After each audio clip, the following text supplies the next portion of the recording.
పలానా ఇంట్లో ఇదయిందంట, లేకపోతే పలానాడికి ఇది నష్టమైందంట, వాడు ఏదో తప్పు పని చేసిందంట అని చెప్తేనే మనకి ఇమ్మీడియట్గా ఏమైందండి. ఇప్పుడు సినిమా యాక్టర్ మనకు సంబంధం లేదు అసలు. సినిమా యాక్టర్ల యాక్ట్రెస్ల వాళ్ళ జీవితాల కుటుంబాలు మనకు అవసరమే లేదు అసలు. బిగ్ బాస్లో ఏం జరుగుతుంది అనేది సమాజానికి అవసరం లేదు. కానీ ఎంటర్టైన్మెంట్ పోయి ఇప్పుడు ఏమైంది, మనిషి వ్యక్తిగత జీవితంలోకి తొంగి చూసే ఛానల్స్ వచ్చేసినాయి. యూట్యూబ్ కూడా ఇప్పుడు భార్యాభర్తల మధ్య ఎందుకు గొడవ అయిందో తెలియకుండా వాళ్ళని బజార్లకు రావడం. ఇప్పుడు రాజకీయ నాయకులకు మొత్తం అదే కదా, రాజకీయ నాయకులు మొత్తం యూట్యూబ్లో వాళ్ళ ఎంపీ, ఆ ఎమ్మెల్యే, ఆ ఎమ్మెల్సీ, ఆ లేడీస్ అదే కదా మొత్తం చర్చ. ఇప్పుడు మొన్న ఈ నేపథ్యంలో ఈ క్రమంలో తీన్మార్ మల్లన్నను కంట్రోల్ చేయడానికి వచ్చినప్పుడు ఆయన మీద డైరెక్ట్ అటాక్ చేసిండు. కంటెంట్ మీద చేయలేదు. ముఖ్యమంత్రి దొంగ లంగా అనే ఒక పద్ధతి మీద ఒక హద్దుల మీద చేసిండు. కానీ ఆయన గొప్పడైపోయాడు, హీరో అయిపోయాడు. ఎవరు కూడా వ్యతిరేకించి మాట్లాడని దశలో కేసీఆర్ అంటే ఆయన చెప్పింది వేదం, రాసింది శిలా శాసనం అన్న దశలో ఆయన మీద ఎక్కువ పెట్టిన బాణాలు. అది కూడా యూట్యూబ్ వేదికగా. యూట్యూబ్ చాలాసార్లు ఆపిండు కూడా, మళ్ళీ జనామోదంతో వచ్చింది. సరే, ఆ విషయంలో హీరో అయిపోయాడు. ఆయన లక్ష్మణ్ రేఖలు దాటిండా, ఎంతవరకు దాటిండా అనేది మనం లోపలికి వెళ్తే చాలా ఉంటుంది. ఆ తర్వాత ఆయనను కట్టడి చేయడానికి ప్రయత్నం చేసిండ్రు. అప్పుడు యాక్ట్ లేదు. ఇప్పుడు న్యూ మీడియా యాక్ట్ అనేది ఏదో రాబోతుంది. ఇప్పటికి కూడా ఆ యాక్ట్కు రూపం లేదు. అయితే ప్రెస్ కౌన్సిల్ ఆఫ్ ఇండియాకు పరిధిలో కూడా రాలేదు యూట్యూబ్. అయితే ఇప్పుడు ఏమైంది, ఆ తర్వాత రాజకీయంగా ఎక్కువ పెట్టిండు బాణాలు. ఈయన అట్లా చేసిండు, కాళేశ్వరము అవన్నీ. ఎక్కడికి వచ్చిన పరిస్థితి అంటే యూట్యూబర్ తీన్మార్ మల్లన్న చెప్పింది ఓడింటాడు, తీన్మార్ మల్లన్న బూతులు ఓడింటాడు. అప్పటికి ఇంకా రఘు వీళ్ళు తొలి వెలుగు ఎంటర్ కాలే. ఇవి ఎవడింటాడని అనుకున్న ప్రభుత్వము ఒక దశలో ఆ ప్రభుత్వ పతనానికి వాడే కారణం అని చెప్పాల్సి వచ్చింది. వాడే కారణమని అంటే వాడు అని అనొద్దు, కానీ వాళ్ళ మన సహచరుడు, మన మిత్రుడు ఇంత ప్రభావం చూపినట్టు కూడా ఇంత పెద్ద గర్వకారణమే. ఎందుకంటే ఆయన అప్పుడు బూతులు తిట్టినప్పుడు మరి ఇదే ముఖ్యమంత్రి అప్పుడు ఎందుకు నియంత్రించలేదు? ఇదే ముఖ్యమంత్రి, ఇదే అప్పుడు అపోజిషన్ లీడర్లో ఉన్నాడు. అదే అప్పుడు ముఖ్యమంత్రి గొప్పతనం కదా. అప్పుడు ముఖ్యమంత్రి కూడా ఫుట్బాల్ ఆడుతున్నాడు, వాలీబాల్ ఆడుతున్నాడు. ఎందుకు మీరు మాట్లాడుతున్నా అంటే ఏమన్నారు, ఆయన ఫుట్బాల్ ఆడితే నేను వాలీబాల్ ఆడినాడుకో బాగుంటుంది, ఆయన ఒక తను అయితే నేను ఉడతాను అంతా.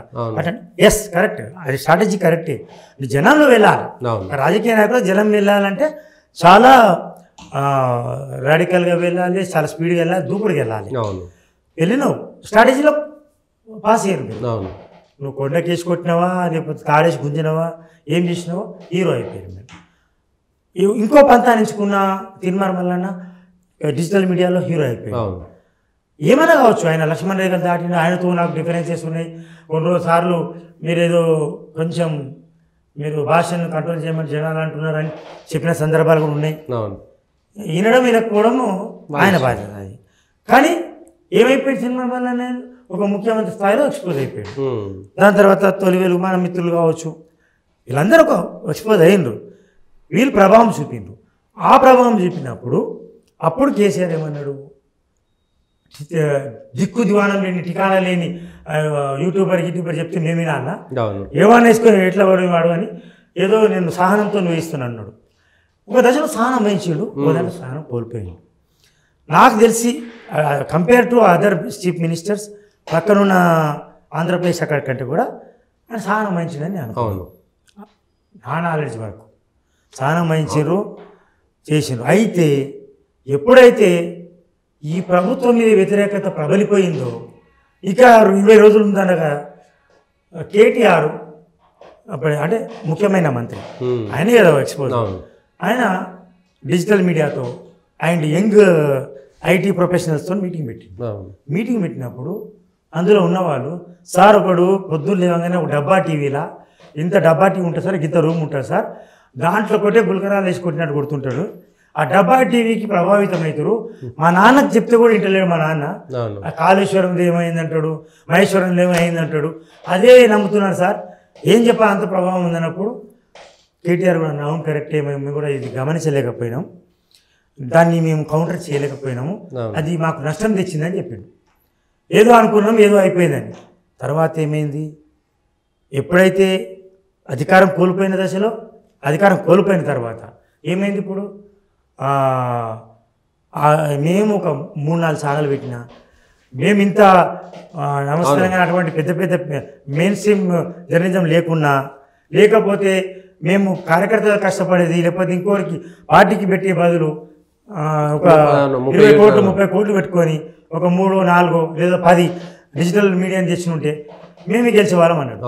అంటే ఎప్పుడైతే నువ్వు సోషల్ మీడియా వద్దనుకున్నావు, డబ్బా మీడియా అనుకున్నావు, వాడినోడు విన్నోడు చూస్తాడని మాట్లాడినప్పుడు ఇప్పుడు వాళ్ళతోనే నేను ఓడిపోయిన ఒప్పుకున్నావు. సోషల్ మీడియా ప్రభావం అట్లున్నది. సోషల్ మీడియా ప్రభావం ఈరోజు ధ్రువరాటి చెప్తాం. ధ్రువరాటి ఎలక్షన్స్ ముందు మోడీ టార్గెట్ 400. ధ్రువరాటి అన్నాడు ఆకస్మికంగా తెలంగాణకి వచ్చాడు. Rahul Gandhi, Congress, Mamata Banerjee, CPI, CPM and India కూటమికి వాడు మొత్తం ఒక దేవుడు అయిపోయాడు. మన చూసే లోపలే వచ్చేసాడు. ధ్రువరాటి అప్పటి వరకు నా నజలకు లేడు. ద డిక్టేటర్, మోడీ డిక్టేటర్ అని పెట్టిండు. దానికి 10 కోట్లు 20 కోట్లు ఒకటేసారి వచ్చేసింది వ్యూస్. మనకు రాసి ఇన్వెస్టిగేషన్ చేసి ఎన్నో సమాచారం సేకరించి కాళేశ్వరాన్ని మహేశ్వరాన్ని చేసి ఎంత కష్టపడి చెమటోడు వాడు చేసిండు. కేవలం రివ్యూ చేసిండు అంతే. ది డిక్టేటర్ అని కొన్ని ఆ పత్రికలో కటింగ్, ఈ పత్రికలో కటింగ్, వాడన్నది వీడన్నది చేసాడు. 10 కోట్ల పైన దాటిపోయాయి. ఎప్పుడు ప్రభావం చూపి రాహుల్ గాంధీ మాటలు ప్రభావం చూపెట్టలే, రాహుల్ గాంధీ మమతా బెనర్జీ మాటలు ప్రభావం చూపెట్టలే, ధ్రువరాటి మాటలు ప్రభావం చూపెట్టలే. వాడు తను ఒక కంటెంట్ క్రియేట్ చేసిండు. ద డిక్టేటర్ ఇట్లా డిక్టేటర్ అని కంటెంట్ ప్రజెంట్ చేసిండు. ఇట్లా ప్రజెంట్ చేసిండు. అది అప్పటికి మోడీ లేదా మోడీ చేతిలో సెంట్రల్ యాక్ట్ ఉంది, మీడియా యాక్ట్ ఉన్నది. అసలు మొత్తం media act, press council and press act మొత్తం ఉన్నదే under the leadership of prime minister. Prime మినిస్టరే is the head of the, వాళ్ళ కౌన్సిలే హెడ్. అండ్ ప్రెస్ కౌన్సిల్ ఏంది మాజీ చీఫ్ జస్టిస్ అంటే మాజీ ఉన్న దాంట్లో అవుతుంది. అండ్ దాంట్లో పార్లమెంట్ కమిటీ మెంబర్స్ ఉంటారు, 23 మంది మనలాంటి సభ్యులు కూడా ఉంటారు. ఇంతమంది ఉండి అంత సెంట్రల్ గవర్నమెంట్ చేతిలో ఉండి ధ్రువరాటిని ఎందుకు ఆయన ఇంకెవరు ఉన్నారు వాడు బ్రిడ్జ్ చేసా వాడు వాళ్ళు కూడా. నేను ఏమంటున్నా అంటే వాళ్ళు జర్నలిస్ట్ కావచ్చు, లేకపోతే ధ్రువరాటి ఇక్కడ జర్మనీలో ఉండి కంటెంట్ క్రియేటర్ అంతే. వాడు జర్నలిస్ట్గా మరి ఆయనకి ఏం చరిత్ర ఉంది? జర్నలిస్ట్ అంటున్నావు, వాళ్ళు కంటెంట్ రైటర్ అంటున్నావు, కంటెంట్ క్రియేటర్ అంటున్నావు. ఆ కంటెంట్ మీద ధ్రువరాటి అని కాదు చాలామంది ఉన్నారు. అది ప్రభావము. మోడీ కూడా మోడీ అనుకూల మీడియా కావచ్చు, లేకపోతే మోడీ గోజీ మీడియా అంటున్నారు అది కావచ్చు, ఎవరైనా కావచ్చు, సమావేశం పెట్టుకుని చర్చించాల్సిన పరిస్థితి వచ్చింది. ధ్రువరాటికి ఇంత ఎందుకు వీస్ వస్తున్నాయి, అసలు ఏంది ఈ ఫారెన్లో ఉండి వాడు కుట్ర చేస్తున్నాడు అని. సరే ఓకే, జనం నమ్మింది కదా, జనం ఆమోదించారు. 10 కోట్ల 20 కోట్ల మంది కేవలం వారం రోజుల్లో చూసారు. అప్పుడు ఏమైంది? మోడీకి సపోర్ట్ ఉంది ఈసారి 400 సీట్లు 300 సీట్లు అని అనుకున్నాం. నేను 300 సీట్లు అనుకున్నాను వాస్తవానికి. అప్పుడు అరే ఇంత వ్యతిరేకత ఉందా, ఎన్ని వ్యూస్ వచ్చినాయని. కేవలం కంటెంట్ రైటర్. ఆ తర్వాత ధ్రువరాటి, నేను కూడా ధ్రువరాటి మీద నాకు తిరుమల అయితే ఏకంగా కేవలం కేసీఆర్కు వ్యతిరేకంగానే ఆయన మొదలుపెట్టి ఏకపక్ష ఎజెండా అంతా సక్సెస్ అయ్యాడు, హీరో అయిపోయాడు. మనం ఏం చేస్తాం? ధ్రువరాటి అంతర్లీనంగా ఇంటర్నల్గా తెర వెనుక హిడెన్ ఎజెండా మోడీ మనకు తెలిసిపోతుంది. ఆ కంటెంట్ మొత్తం తెలిసిపోతుంది. ఎందుకంటే మన కలకత్తాలో అంత పెద్ద ఆర్జికార్ అమ్మాయి చనిపోతే మమతా బెనర్జీని ఎక్కడ కూడా ఆయన ఫెయిల్యూర్ చూపెట్టడానికి ఆయన మాటలు పెదవి పలకలేదు. కేవలం మమతా బెనర్జీ గురించి ఏం చెప్పిండు? కంటెంట్ రైటర్ కావచ్చు, ఇప్పుడు వాడు ధ్రువరాటి అంటాడు పెద్ద జర్నలిస్టు.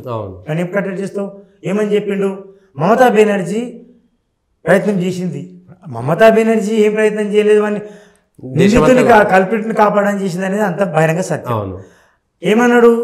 ఆమె స్విఫ్ట్ యాక్షన్ తీసుకుంది, కానీ సిబిఐకి అప్పచెప్పమని కోర్టు అనేది, కోర్టు చెప్పినా చెప్పకపోయినా మమతా బెనర్జీ మాత్రం నిజాయితీగా ఆమె సిబిఐకి అప్పచెప్పి ఎందుకు సిద్ధంగా ఉండే, ఆమె అప్పచెప్పడానికే రెడీగా ఉండని చెప్పిండు.